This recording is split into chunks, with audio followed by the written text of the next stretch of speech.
कन्हैया से प्रेम जो मैं करती हूं ना उद्धव, तुम्हारे ज्ञानियों की बातें तुम जानो, पर मेरा कन्हैया मुझे मेरा पुत्र दिखाई पड़ता है, मुझे भगवान दिखाई नहीं पड़ता।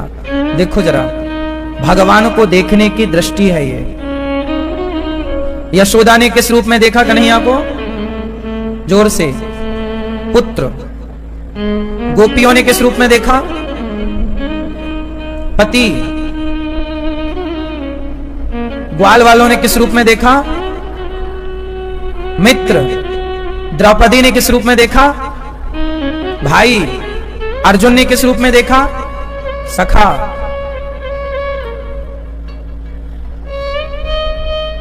जाकी रही भावना जैसी, प्रभु मूरत देखी तिन तैसी। भगवान तो एक है, वही है, उनको देखने वाले अलग अलग हैं। कोई पति के रूप में, कोई पुत्र के रूप में, कोई सखा के रूप में, कोई माता के रूप में, कोई पिता के रूप में। जाकी रही भावना जैसी, प्रभु मूरत देखी तिन तैसी। ईश्वर एक ही होता है, पर भगवान के नाम और रूप बहुत होते हैं। जैसे स्त्रियां कितनी होती हैं? स्त्रियां कितने रूपों में होती हैं? स्त्रियों का रूप कितना है? स्त्रियों के रूप कितने होते हैं? कितने?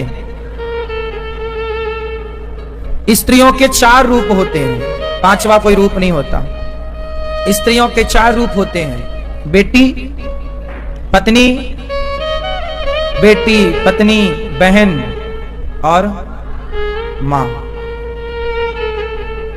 स्त्रियों के कितने रूप होते हैं? 4। या तो वो बेटी है, या तो वो बहन है, या तो वो पत्नी है, या तो वो मां है। अच्छा, एक ही स्त्री को पुरुष 4 रूपों में देखता है। पिता अपनी बेटी के रूप में देखेगा, भाई अपनी बहन के रूप में देखेगा, पति अपनी पत्नी के रूप में देखेगा, और बेटा अपनी मां के रूप में देखेगा। देखने वाले बदल रहे हैं, पर वो स्त्री ज्यों की त्यों खड़ी है। स्त्री एक है, स्त्री एक है, पर उसे देखने वाले कितने हैं? 4। तो 4 रूपों में देखा जा रहा है। स्त्री 4 नहीं है, स्त्री के नाम और रूप 4 है। स्त्री तो एक है, पर उसे देखा बेटी के रूप में गया, बहन के रूप में। तो उसी तरह जैसे स्त्री तो एक है, पर देखने वाले अनेक हैं, तो अनेक नाम और अनेक रूप है देखने वाले की आंखों में। उसी प्रकार ईश्वर एक ही है, पर देखने वालों के आंखों में उनका रूप, जिस रूप से आप देखना चाहो भगवान का, वो रूप आपके लिए प्रकट है। कोई पुत्र के रूप में देखे, कोई पति के रूप में देखे, कोई मित्र के रूप में देखे, कोई त्वमेव माता च पिता त्वमेव, मात पिता तुम मेरे, माता रामो मत पिता रामचंद्र। जैसे ये दास अनिरुद्ध है, हम भगवान को, अपने गौरी गोपाल भगवान को, अपने श्याम सुंदर को, अपनी माता लक्ष्मी को हम अपनी माँ के रूप में देखते हैं, और हम अपने भगवान राम को, कृष्ण को, नारायण को पिता के रूप में देखते हैं। गौरी गोपाल भगवान में गौरी हमारी माता है, गोपाल हमारे पिता हैं। गौरी गोपाल माता पिता, उन्हें माई बाप के रूप में, माता पिता के रूप में देखते हैं। अपनी अपनी दृष्टिकोण है, अपना अपना भाव है। हमारी तो सर्वस्व भगवान ही है। त्वमेव सर्वम मम देव देव, सब कुछ है। तो भगवान को यशोदा मां पुत्र रूप में देखती हैं। उद्धव जी आए समझाने कि वो भगवान है। हाँ जी, भगवान तो है। अब जैसे उद्धव जी ने कहा भगवान तो सब जगह होते हैं, भाई सब जगह वाले भगवान से काम ना होगा। बताओ, जब भगवान सब जगह होते हैं तो मंदिर क्यों बनाए जाते हैं? जब ईश्वर सर्व जगह है तो मंदिर बनाने की क्या जरूरत है? उत्तर दो, पूछ रहे हैं आपसे, सवाल कर रहे हैं। मैया लाल पीली नीली पीली सब बताएंगी मेरी प्यारी माँ। जब भगवान सब जगह है तो मंदिर बनाने की क्या जरूरत है?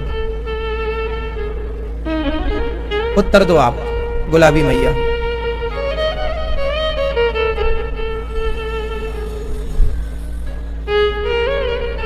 सुनो, जल्दी बताओ मेरी माँ, इतना टाइम कहाँ? पीछे वाले भैया चश्मा वाले सोफे पे बैठे हैं। हाँ, पीले भैया के बगल में आपसे ही दे पूछ रहे हैं, जब भगवान सब जगह है तो मंदिर बनाने की क्या जरूरत है? क्यों बनाए जाते हैं मंदिर? क्यों जाते हैं लोग मंदिर? बताओ, क्यों जाते हैं लोग मंदिर? जाना जरूरी है या नहीं? उत्तर दो, जाना जरूरी है कि नहीं?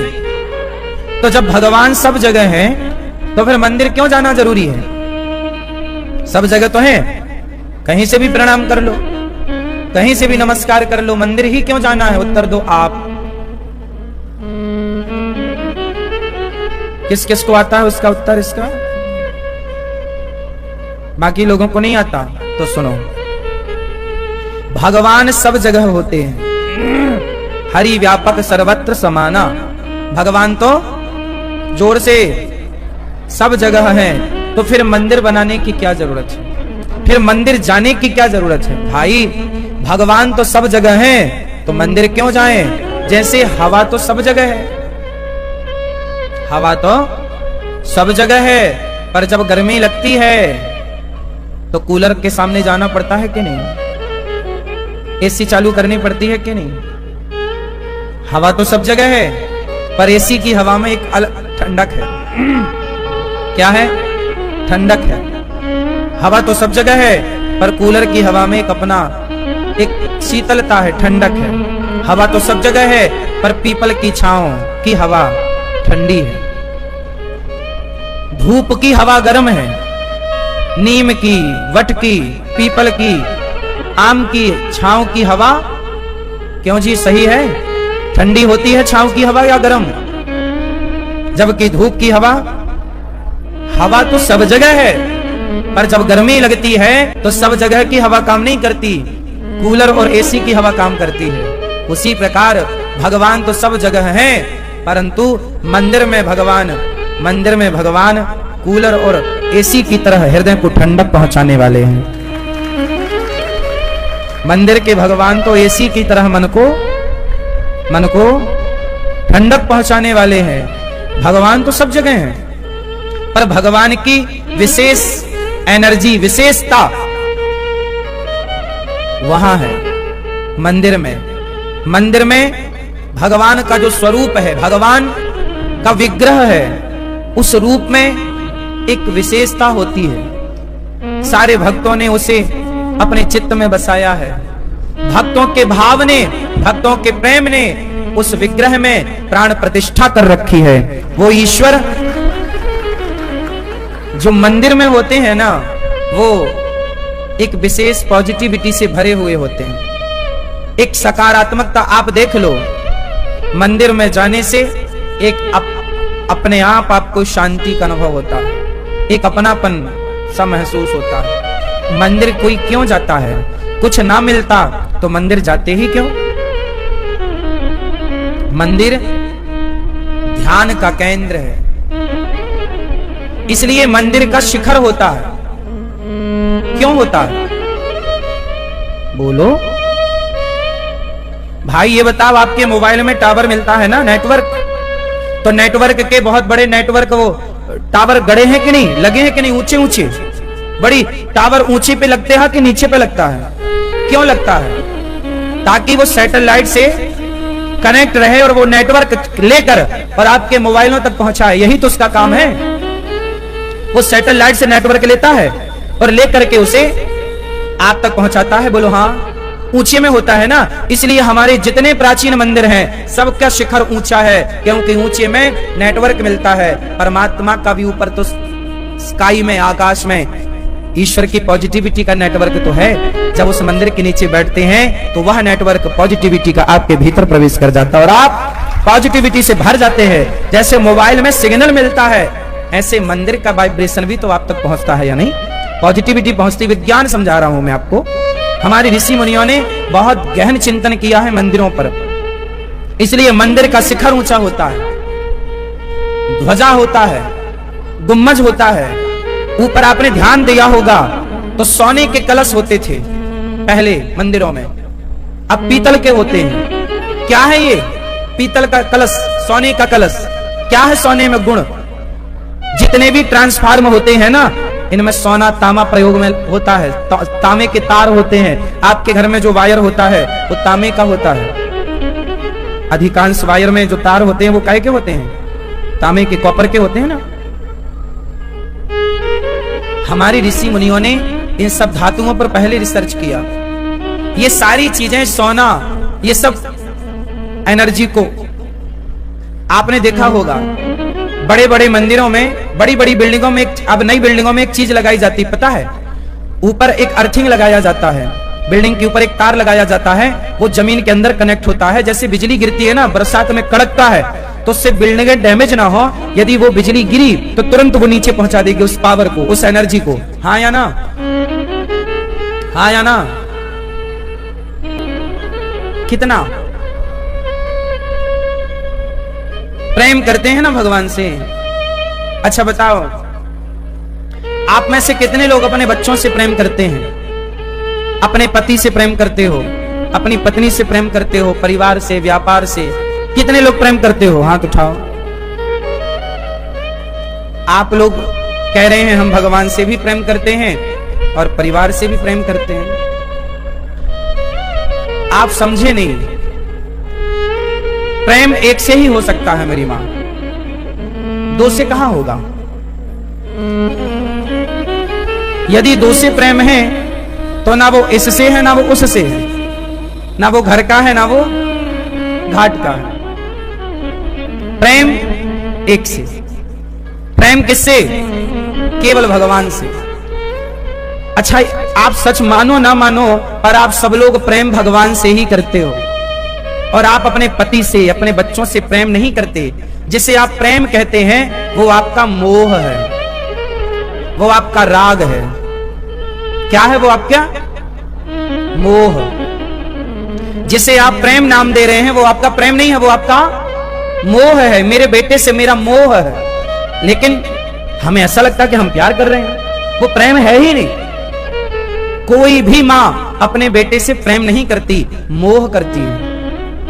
कोई भी पिता अपने बेटे से प्रेम नहीं करता, मोह करता है। ये मोह है। मेरा बेटा है, ये दिन भर उसकी सेवा करना, कपड़े बदलना मां करती है, और ये मोह जरूरी भी है। यदि मां के अंदर से मोह टूट जाए तो कोई मां बेटे के कपड़े क्यों बदलेगी? पूरी व्यवस्था भंग हो जाएगी। ये मोह भी ईश्वर की एक व्यवस्था है और अच्छी व्यवस्था है। यदि आपका मोह आपके पति से ना हो तो फिर आप पति के पास रहोगी क्यों? मोह है इसलिए तो हो। पति का मोह आपसे है इसलिए दिन भर बाहर रहता है, शाम को आपके पास आता है। मोह ना होता तो वो किसी और के पास ना चला जाता। तो ये मोह ईश्वर की एक बहुत बड़ी व्यवस्था है। गाय के अंदर बछड़े के प्रति मोह होता है, पैदा होते ही चाटने लग जाती है। क्या होता है? जोर से। वो मोह है। क्या है वो? मोह।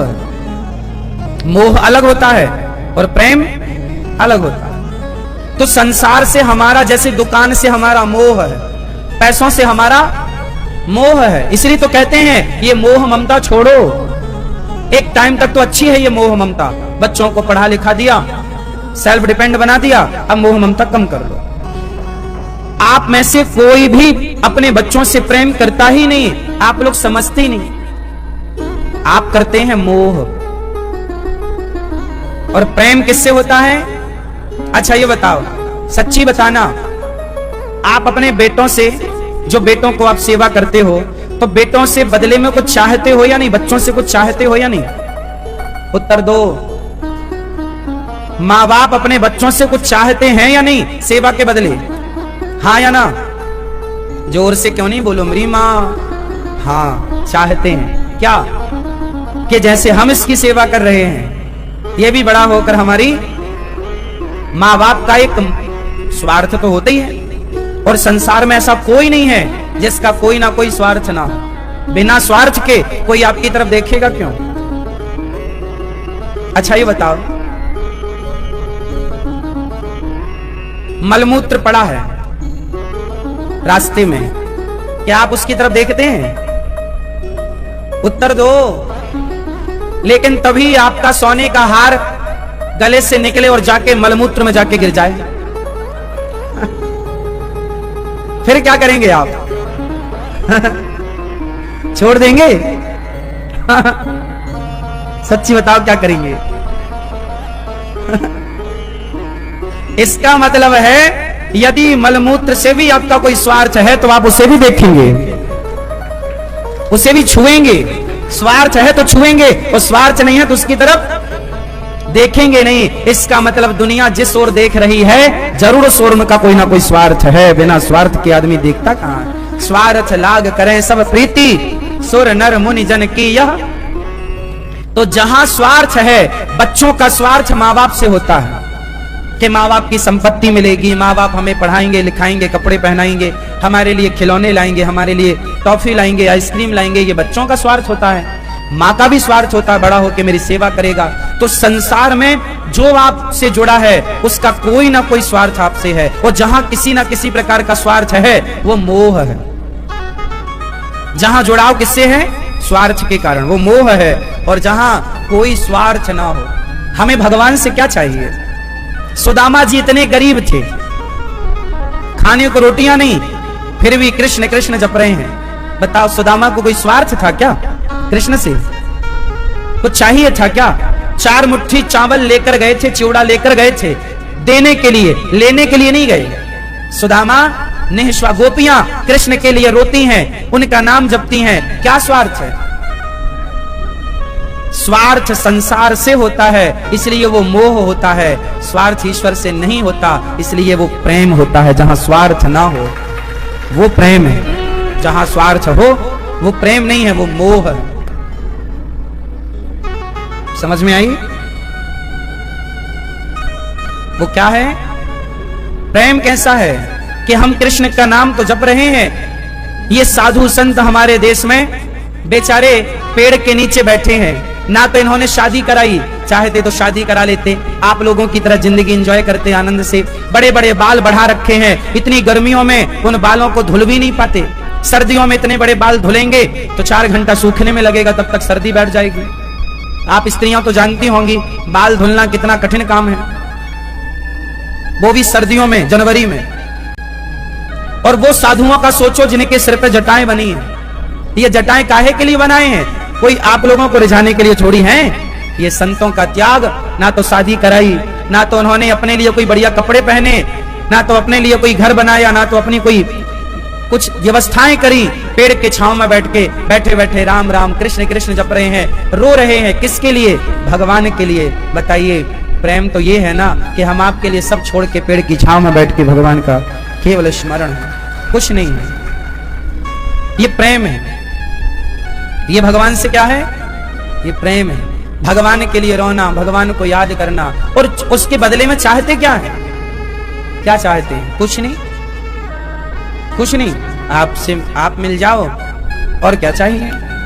हम संसार के लोग हैं, हम बहुत कुछ चाहते हैं, भगवान से भी कामनाएं करते हैं, पर भक्त कोई कामना नहीं। गोपियां क्या चाहती हैं? कुछ नहीं। बताओ यशोदा क्या चाहती हैं कृष्ण से?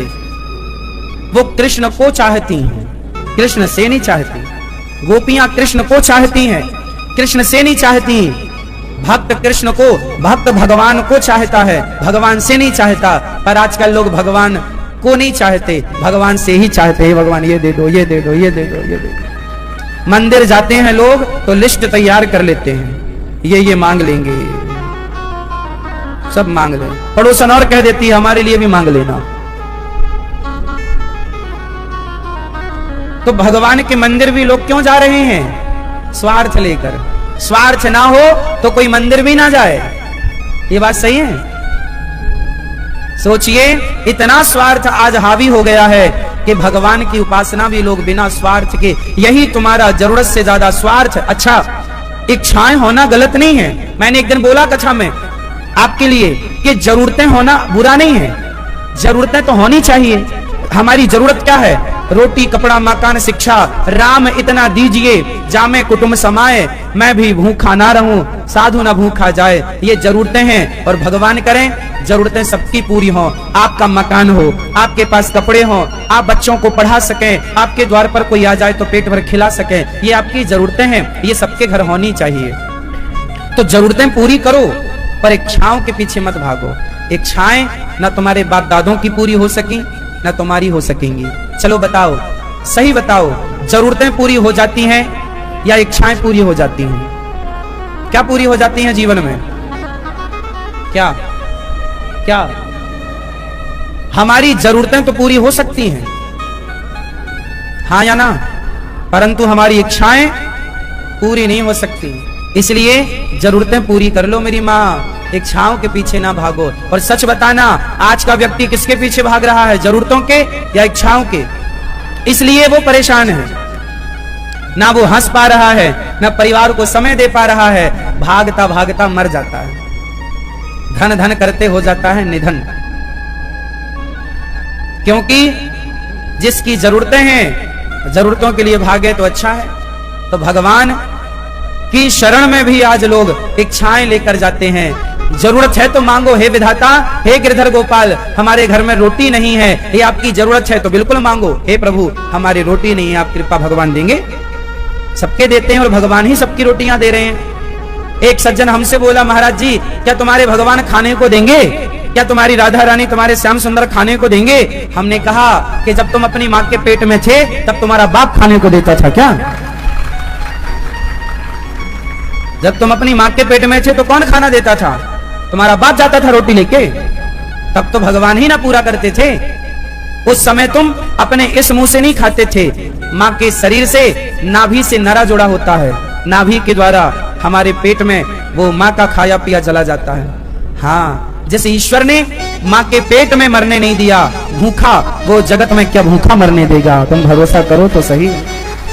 हे नाथ, हम अधम हैं, नीच हैं, दुष्ट हैं, जैसे हैं हे नाथ हम आपके हैं। हे प्रभु, हमारे अपराधों को क्षमा कीजिए, हमें स्वीकार कीजिए। हे नाथ, हे श्रीमन नारायण, हम अपने आप को आपके श्री चरणों में समर्पित करते हैं। हे नाथ, हम पर करुणा कीजिए, दया कीजिए, स्वीकार कीजिए। भगवान से ऐसी प्रार्थना रोज करो, दिन में 10 बार करो। हे नाथ, मैं आपको कभी भूलूं नहीं। भगवान को इतना याद करो कि भगवान की काम करना है, काम जिम्मेदारी पूरी करना, पत्नी पति परिवार की जिम्मेदारी पूरी करो, व्यापार खूब करो, पैसा खूब कमाओ, पर काम धाम करते हुए चित्त मन प्रभु में लगा रहे, भगवान से जुड़ा रहे, भगवान में मन लग। जैसे काम वाली बाई होती है ना, वो काम करती है, आपके घर का झाड़ू पोंछा करती है, आपके बच्चे को तेल मालिश करती है, लेकिन जब आपके बच्चे को काम वाली बाई तेल मालिश कर रही होती है तो क्या वो आपके बच्चे को अपना मानती है कि ये मेरा है? वो काम पूरा करती है आपके घर का, लेकिन वो आपके घर को अपना नहीं मानती। वो आपके बच्चे की मालिश करेगी माँ की तरह, पर वो आपके बच्चे को अपना थोड़ी मानती, उसका बच्चा तो अपना घर पे है। और व्यवहार यही है, ये सब करते हैं। बस काम वाली बाई से आपको सीखना ये है कि जैसे वो आपके घर का काम तो सारा करती है, पर ध्यान अपने घर का रखती है, ध्यान अपने बच्चों का रखती है, उसी तरह आप काम संसार का सारा करो, यहाँ के सारे काम करो। आप जिस बच्चे के साथ हो ये मान के रहो कि ये मेरा नहीं है। जैसे वो काम वाली बाई दिन भर आपके बच्चे के साथ रहती है, खिलाती है, पिलाती है, नहलाती है, मालिश करती है, पर उसका अंतरात्मा तो ये मानता है ना कि ये मेरा नहीं है। यही तो आपको करना है, रहना है परिवार के साथ, पर अंतरात्मा से ये मानना है कि परिवार मेरा नहीं है, मेरे तो गिरधर गोपाल हैं, भगवान मेरे हैं, ये मानना है। रहना यही है, काम यही करना है, भागोगे कहां? जिम्मेदारी तो करनी पड़ेगी आपको, काम करो, कर्म करो, पर अंतरात्मा ये माने कि ये सब मेरा नहीं है, मेरे तो भगवान है। ये अंदर की बात है, ये हृदय की बात है, मन मंदिर की बात है, ये बाहर का विषय नहीं है। ये लोगों को जता नहीं सकते, लोगों के साथ तो ऐसा व्यवहार करना पड़ेगा कि लोगों को लगे कि आप उनके लिए समर्पित हो रहे हैं। व्यवहार में सब कुछ करना है, पर अंदर ये भाव रखना है कि मेरे तो जगन्नाथ जी, गिरधर गोपाल है। इनके सिवा मेरा कोई ना सहारा बिन तेरे नंदलाल सवरिया में। हरि आ जाओ हरि आ जाओ प्रभु आ जाओ प्रभु आ जाओ। मेरी नैया लगा दो मेरी नैया लगा दो हरि आ जाओ। भगवान को ही पुकारना है। मेरा कोई ना सहारा बिन कोई नहीं। एक भरोसे एक बल एक आस विश्वास। अंदर से भगवान को याद करो। दुनिया सताए दुनिया परेशान करे कोई बात नहीं, ईश्वर को याद करो। ये मेरे ही किसी कर्मों का फल मुझे मिल रहा है प्रभु, जो आपकी मर्जी सहो सहना पड़ता है। ये मानकर दुखों को सहना भी भक्ति तब बन जाता है जब ये मानकर आप सहें कि ये प्रभु का दिया प्रसाद है, कोई बात नहीं, ये प्रभु की जैसी इच्छा। तो आपके जीवन के दुख भी भक्ति हो जाते हैं जब आप उस दुख को ईश्वर का मान लेते हैं कि प्रभु की यही इच्छा है, क्या कर सकते। हमने तो कोशिश बहुत कर ली कि ये संकट टल जाए, लेकिन कई बार आपके चाहने से नहीं होता है क्या। फिर तो जो संकट आया है वो आपने थोड़ी चाहा था, फिर भी आ गया, मतलब वो ईश्वर चाह रहे हैं। वो कोई हमारा पाप था जो मिलना ही था, तो कोई बात नहीं। यदि हमारे कन्हैया इसमें खुश हैं कि हम बासी रोटी खाएं तो हम बासी खाने को तैयार हैं, पर हमारे कन्हैया इसमें खुश हैं कि हम 56 भोग खाएं तो 56 भोग खाओ, तो ये समझो कि ये मेरे गोविंद की इच्छा है। और बासी रोटी नमक के साथ खाओ तो ये समझो ये भी मेरे प्रभु की इच्छा है। हर इच्छा में खुश, हर इच्छा में, ईश्वर की हर इच्छा में खुश। महलों में रखें तो खुशी खुशी रहो, और झोपड़ी में रखें ये मेरे गोविंद की इच्छा है कि मैं झोपड़ी में रहूं। एक मैया मेरे पास आई, बोले गुरुजी हमारा बहुत बड़ा कारोबार था, बहुत अच्छे घर की हम बेटी हैं बहू हैं, बहुत पैसे, कोई कमी नहीं थी, हमारे पास इतना सोना चांदी था कि पूरा पहन भी नहीं पाते थे। लेकिन वो दिन भी थे जब बंगले हुआ करते थे, करोड़ करोड़ रुपए की गाड़ियों में हम लोग चलते थे। लेकिन अब समय ऐसा पलटी मारा कि अब किराए के मकान में रहते हैं। एक जरा सा मंगलसूत्र बचा है बस, खाने के लिए अच्छे बर्तन तक नहीं है अब। तो सुनो, समय कब पलटी मार जाए, समय किसी के बाप की बफौती नहीं है। अच्छे बुरे दोनों टाइम का सामना करना पड़ सकता है, लेकिन दोनों समय में बस प्रभु को याद रखिएगा। अच्छे समय में भी मत भुलाइएगा और बुरे समय भी मत भुलाइएगा। ये कहो कि प्रभु वो भी आपकी इच्छा थी जब महलों में आपने रखा था, और ये भी आपकी इच्छा है जब झोपड़ी में आपने रखा। दोनों हम तो आपकी इच्छा में खुश रहो, जैसे रखे राम जी रहना चाहिए। और सीताराम सीताराम खुश रहो। जीवन का एक सूत्र होना चाहिए, बस प्रसन्न रहो। हर स्थिति में क्या रहो, खुश रहो, क्योंकि हमारे हाथ में कुछ भी नहीं है, केवल कर्म है। कर्म करो, आपके हाथ में केवल कर ही तो सकते हो ना कुछ, कर्म तो करो। कर्म तुम्हारे हाथ में है, फल तुम्हारे हाथ में नहीं है। बताओ फल किस किस के हाथ में है तुम्हारे हाथ में, किसके हाथ में है? फल किसके हाथ और कर्म किसके हाथ? तो कर्म आपके हाथ में है, तो आप अच्छा कर्म करते रहो, फल दे ना दे भगवान की इच्छा है।